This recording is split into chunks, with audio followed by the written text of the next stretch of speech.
Tneddiet tal-konsultazzjoni pubblika Strateġija Nazzjonali li timpromovi l-attività fiżika fost il-poplu kollu, magħrufa bħala Strategy for Health Enhancing Physical Activity għas-snin 2025-2030. Din immirata għaċ-ċittadini f'pajjiżna kollha biex ikollhom l-informazzjoni l-għarfien kif ukoll aħjar opportunitajiet possibbli bħal faċilitar ta' attività soċjali, kulturali u ambjent fiżiku għall attivitajiet fiżiċi li jtejbu s-saħħa matul il-kors tal-ħajja. Min studju li diġà sar joħroġ kif pajjiżna mod ġenerali il-poplu Malti wieħed nuqqas qawwi ta' attività fiżika fejn fost oħrajn 68% tal-adulti rarament jew qatt ma jagħmlu sports, waqt li 74% rarament jew qatt ma jagħmlu mqar attività fiżika. Dan jikkontrasta sew maċ-ċifri medji fl-Unjoni Ewropea li huma inqas. Ħareġ ukoll kif in-nisa u persuni kbar fl-età jagħmlu inqas minn dan, bl-istudju juru kif il-Maltin jimxu inqas u jqattaw aktar ħin bil-qiegħda. Minn barra hekk, 56% tal-Maltin qalu li jagħmlu attività fiżika fit-triqthom bejn ix-xogħol u d-dar jew biex jagħmlu l-qadi, waqt li 41% jagħmlu tali attività fid-dar tagħhom stess. Huma biss 20% li jagħmlu attività fiżika fil-beraħ, ġonna jew postijiet pubbliċi oħrajn.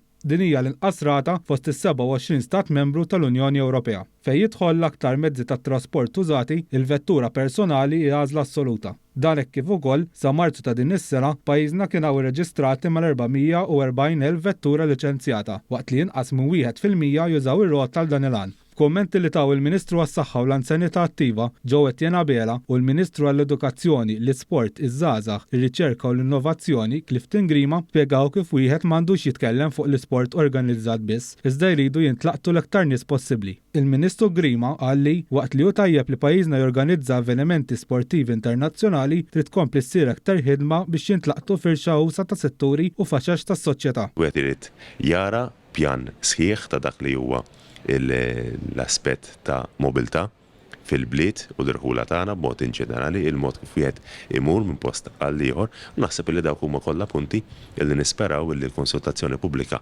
tibni fuq il-feedback illi kellek minn diversi entitajiet u diversi setturi permezz tagħha nkunu nistgħu nħabbru propju din l-istrateġija li tkun tista' tiġi attwata b'tali mod u maniera li tħalli l-benefiċċji tagħha, il-frott tagħha għal ġid tal-poplu Malti kollu. Intervjenit ukoll is-Suprendent tas-Saħħa Pubblika il-Professur Charmaine Gauci li spjegat dak li joħroġ anke minn sħarriġ bħal dan biex jiġu identifikat il-problemi li qed naffaċċjaw bħala pajjiż u kif tista' tiżdied l-edukazzjoni favur ħajja aktar attiva. Dan iwassal ukoll għal inqas problemi ta' saħħa u titjib fil-ħajja ta' kuljum b'inqas użu ta' karozzi u arja aktar nadifa fost affarijiet oħra. Tkellimna ma' Dr. Roberto De Bono, konsulent mediku li kompla jispjega aktar fuq dan kollu. L-ambjent li ngħixu fih jaffettwa id-deċiżjonijiet li nagħmlu u l-istil ta' ħajja li nadottaw. Fost affarijiet oħra da jfisser li jaffettwa kemm aħna attivi fiżikament. L-istrateġija tagħmel enfasi fuq li nikkreaw ambjenti li huma li jippromuovu l-użu tar-rota pereżempju, il-mixi, il-mobilità attiva fit-tfal, fil-kbar u anke fl-anzjani.